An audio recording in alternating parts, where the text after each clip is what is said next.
யாரில் அதை பார்த்து என்னுடைய ஃபேஸ் பார்த்து நானே தாழ்மனப்பன்மையை என்ன நினச்சிப்பேன். என்னுடைய கான்ஃபிடென்ட் லெவல் ஃபஸ்ட்டு லோ ஆனது எனக்கே நல்லா கண் கூட தெரிஞ்சுது. ஒரு மாதிரி சொட்டா அந்த மாதிரி பேர் வச்சு கூப்பிடுறதும், அதுக்கப்புறம் அந்த அலைன்ஸ் பார்க்கும்போது ஒரு 2-3 இடத்துல பொண்ணுங்க ஹேர் இருந்தால் நல்லாயிருக்கும் மாப்பிள்ளைக்கு அப்படின்னு சொல்லி ரிஜெக்ட் பண்ணது. உங்களுக்கு முடி இல்லாதனால உங்களுக்கு ரிஜெக்ட் பண்ணிட்டாங்க. இன்னைக்கு எங்க கூட எங்களோட கிளைண்ட் சந்திரசேகரன் இருக்காங்க. அவங்களோட ஹேர் டிரான்ஸ்பிளான்ட் ஜெர்னி பத்தி நாங்க பேசலாம் இன்னைக்கு. ஹாய் சார், வணக்கம். வணக்கம் சார். இப்போ முன்னாடி நீங்க மிஸ்டர் ஹேர் கிளினிக் அதுக்கு முன்னாடி என்னெல்லாம் ஹேர் ப்ராப்ளம் ஃபேஸ் பண்ணியிருக்கீங்க? என்னுடைய கான்ஃபிடென்ட் லெவல் ஃபஸ்ட்டு லோ ஆனது எனக்கே நல்லா கண் கூட தெரிஞ்சுது. கண்ணாடியில் பார்க்கும்போது சரி, இது ஒன்றும் போகும்போது என்ன நானே பார்த்து இந்த மாதிரி ஹேரில் அதை பார்த்து என்னுடைய ஃபேஸ் பார்த்து நானே தாழ்மனப்பன்மையை என்ன நினச்சிப்பேன். பட் அப்புறம் ஃப்ரெண்ட் சர்க்கிளில் பார்க்கும்போது அவங்க ஹேர் இருக்கும்போது என்ன பிஹேவ் பண்ண விதமும் ஹேர் இல்லாதப்போ ஒரு மாதிரி சொட்டா அந்த மாதிரி பேர் வச்சு கூப்பிடுறதும் இதெல்லாம் பார்க்கும்போது ஒரு எனக்குள்ளேயே ஒரு தாழ்மனப்பன்மை அது ஆட்டோமேட்டிக்காக வர ஆரம்பிச்சிச்சு. அதுக்கப்புறம் அந்த அலைன்ஸ் பார்க்கும்போது ஒரு 2-3 இடத்துல பொண்ணுங்க ஹேர் இருந்தால் நல்லாயிருக்கும் மாப்பிள்ளைக்கு அப்படின்னு சொல்லி ரிஜெக்ட் பண்ணது. உங்களுக்கு முடி இல்லாதனால உங்களுக்கு ரிஜெக்ட் பண்ணிட்டாங்க. கண்டிப்பா. ஓகே சந்திரசேகர், இப்போ நீங்க எப்படி மிஸ்டர் ஹேர் கிளினிக் இந்த ஹேர் டிரான்ஸ்பிளான்ட் பண்ண நீங்க டிசைட் பண்ணீங்க? ஹேர் டிரான்ஸ்பிளான்ட் பண்ணுறது ரொம்ப முடிவெடுக்க முடியாத ஒரு விஷயமா இருந்தது எனக்கு.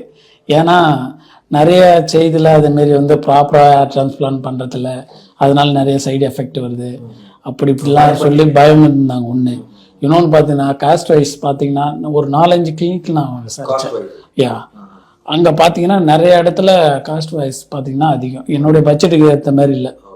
அதனால பண்ணலாமா வேணாமா அப்படின்றது நான் சும்மா இந்த ஆட் பார்த்தேன், பார்த்து சரி போய் கேட்கலான்ட்டு ஒரு வார்த்தை கேட்டு பார்க்கலான்ட்டு இந்த கிளினிக்குள்ளே என்ட்ரி ஆனோடனே இங்கே வந்தவொடனே அவங்க பண்ண அப்ரோச், அவங்க பேசின விதம் எல்லாமே எனக்கு பிடிச்சிது. பட் இதில் ஒரு ஹைலைட் என்னன்னா என்கிட்ட மணி இல்லை, மணி ப்ராப்ளம்.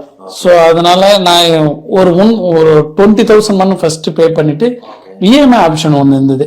அந்த இஎம்ஐ ஆப்ஷனால தான் நான் உள்ள என்ட்ரி ஆனேன். இஎம்ஐ ஆப்ஷன் இருந்தது எனக்கு மனசுக்குள்ள கொஞ்சம் கான்ஃபிடென்ட் கொடுத்துச்சு, சரி நம்ம இதை பண்ணலாம் அப்படின்ற மாதிரி. இருந்தாலும் கொஞ்சம் பயம் இருந்தது. அப்புறம் அங்கே நம்ம ஹேர் டிரான்ஸ்பிளான்ட் பண்ணவங்க நம்ம கிளினிக்கில் பண்ணவங்ககிட்டே கேட்டேன். ஒரு 4 அவங்க கிட்ட முன்னாடி பண்ணவங்க கிட்ட ஒரு 5 பேர்கிட்ட விசாரிச்சேன். எல்லாருமே நல்லா ரிசல்ட் நல்லா வந்திருக்குன்னாங்க. சரி இன்னும் கொஞ்சம் எனக்கு கொஞ்சம் கான்ஃபிடென்ட் வந்தது. சரி பண்ணிக்கலான்ட்டு பண்ணேன். பண்ணிட்டு ஆமாம் பயம் இருந்தது. வந்த உடனே கண்டிப்பா, ஏன்னா செய்தியில் அந்த மாதிரி பார்க்கும்போது அப்படிதானே தோணுச்சு. அதுக்கப்புறம் வந்த உடனே அப்புறம் பிளட் டெஸ்ட்டு ஓவரால் டெஸ்ட்லாம் எடுத்தாங்க டாக்டர்ஸ். அப்புறம் எடுத்துட்டு எல்லாமே பாடி கண்டிஷன் ஓகேவா அப்படிலாம் பார்த்து செக் பண்ணிட்டு ஓகே பண்ணலான்ட்டு முடிவு பண்ணிட்டு அதுக்கப்புறம் ஹேர் டிரான்ஸ்பிளான்ட் பண்ணி எனக்கு ஒரு 3 மாதம் எந்த ஒரு இதுவுமே தெரியல, நார்மலாக இருக்கிற மாதிரி தான் இருந்தது. நிறைய பேர் சொன்னாங்க எதுக்கு பண்ண நீ வேஸ்ட் தான் மணி வேஸ்ட் பண்ணிட்டேன் அப்படின்ற மாதிரி சொன்னாங்க. ஆனால் டாக்டர் சொன்னது எனக்கு ஞாபகம் இருந்தது, ஒரு 4 மந்த்துக்கு மேலே தான் ரிசல்ட் உங்களுக்கு தெரியும்னாங்க. சரி நான் அதனால சரி 4 மந்த்து போட்டோம், போனது போட்டு எவ்வளோ எழுந்துட்டோம், இது லாஸ்ட்டாக இது ட்ரை பண்ணோம், இதுவும் வரலாம் நம்ம இன்னும் ஒன்று போனது போட்டோன்ட்டு விட்டுடலாம் அப்படின்ட்டு. ஆனால் 4 மந்த்துக்கு பிறகு குட் ரிசல்ட். நானே எதிர்பார்க்கல இவ்வளோ ரிசல்ட் இப்படி வரும்ன்ட்டு எதிர்பார்க்கல. எனக்கு ரொம்ப இன்னும் கான்ஃபிடென்ட் ரொம்ப கொடுத்த ஆரம்பிச்சு. கண்டிப்பா ரிசல்ட் வர வர கண்டிப்பா டாக்டர் சொல்லியிருந்தாங்க. ஆனா நிறைய இடத்துல நான் இதுக்கு முன்னாடி மெடிசன் அந்த மாதிரி எடுப்பேன். அந்த என்ன ஆகுனா எடுக்கும்போது மண் வரும், விட்டு ஒண்ணு போயிடும். அது மைண்ட் பண்ணி அவங்க சொல்றது டாக்டர் எப்பவுமே இப்படிதான் சொல்லுவாங்க, ஆனா அது விட்டுட்டா போயிடும் அப்படிதான் நினைச்சிட்டு இருந்தேன். ஆனா 4 மாசத்துக்கு பிறகு அதுல இருந்து இப்போ 1 இயர் ஆகுது, நல்லா growth. இப்போ எல்லாருக்கும் வேற டவுட் இருக்கும், சர்ஜரி பண்ணும்போது உங்களுக்கு வலி இருந்துச்சா பெயின் இருந்துச்சா என்னன்னு சொல்லிட்டு அதை பத்தி சொல்லுங்க பாக்கலாம். இல்ல பெயின் இல்லை, அது இன்ஜெக்ட் பண்ணுவாங்க. நம்ம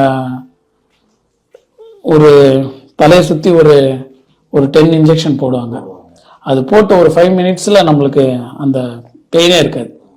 அவங்க புடுங்குற அவங்க புடுங்குற உணர்வு தெரியும். இது பண்ற உணர்வு தெரியும். நீங்க கான்சியஸா இருக்கீங்க? கான்சன்ட்ரேட் பேசிட்டு இருந்தீங்க, அதெல்லாம் பேசிட்டு இருந்தேன், விட்டாங்க, வீடியோ கூட பார்த்துட்டு இருந்தேன் செல்ல. அந்த பயம் அந்த பயம்லாம் எதுவுமே கிடையாது. ஓகே. எவ்வளவு ஹவர்ல முடிஞ்சிருச்சு சர்ஜரி? எனக்கு வந்து 2 days. 2 days. ஃபர்ஸ்ட் டே வந்து ஒரு 4 hour பண்ணாங்க. செகண்ட் டே ஒரு 3 hourல முடிச்சிட்டேன். Okay okay. இப்போ ஃபைனலா சந்திரசேகர், ரிசல்ட் பத்தி நீங்க எப்படி சாட்டிஸ்ஃபைடா இருக்கீங்க? நீங்க எவ்வளவு ஹாப்பியா இருக்கீங்க? Mister hair clinic hair transplant பண்ணி இப்படி உங்களுக்கு ரிசல்ட் வந்திருக்கு, அதை பத்தி பேசலாம். கண்டிப்பா ரொம்ப மகிழ்ச்சி. ஏன்னா நான் ஃபர்ஸ்டே சொன்ன மாதிரி எனக்கு மறுபடியும் ரீலைஃப் கிடைச்ச மாதிரி தான், புது வாழ்க்கை ஆரம்பமான மாதிரி தான் இருக்கு. நான் பட்ட அவமானங்களுக்கு பிறகு இந்த முடிவு வந்ததால். இன்னொன்று பார்த்தீங்கன்னா ரிசல்ட்டு, அதாவது பெரும்பாலும் எப்படின்னா டாக்டர் வந்து சொல்கிறது 3 மாதம் நம்ம கரெக்டாக ஃபாலோ பண்ணாவே போதும், கண்டிப்பாக ரிசல்ட் வந்துடும். ட்ரீட்மெண்ட்டு அப்போயும் சரி, ட்ரீட்மெண்ட் எடுக்கும்போது எடுத்த பிறகும் டாக்டர் சொல்கிறத கரெக்டாக நம்ம ஃபாலோ பண்ணோமா, கரெக்டாக 3 மாதத்தில் நம்மளுக்கு ரிசல்ட்டு கண்டிப்பாக தெரிய ஆரம்பிச்சிடும். இப்போ என்னை வெளியே நிறைய பேர் கேட்குறாங்க, யாருமே நான் டிரான்ஸ்பிளான்ட் பண்ண மாதிரியே சொல்ல மாட்டாங்க. நானே அவங்கக்கிட்ட ஏதாவது இந்த கேப்பு டெஸ்ட் போடாமல் கேப் எதனா போட்டு போவேன், ஏன் இந்த கேப் போட்டிருப்பேன்னு கேட்பாங்க. அப்போ சொல்லுவேன் நான், ஹேர் டிரான்ஸ்பிளான்ட் நானே ஹேர் டிரான்ஸ்பிளான்ட் பண்ணியிருக்கீங்களா, பார்த்தா தெரியல, நேச்சுரலாக இருக்குது அப்படின்வாங்க. எனக்கு புது லைஃப் வந்த மாதிரி ஒரு ஃபீல் ஆகுது. என்னுடைய மனம் நிறைந்த நன்றி.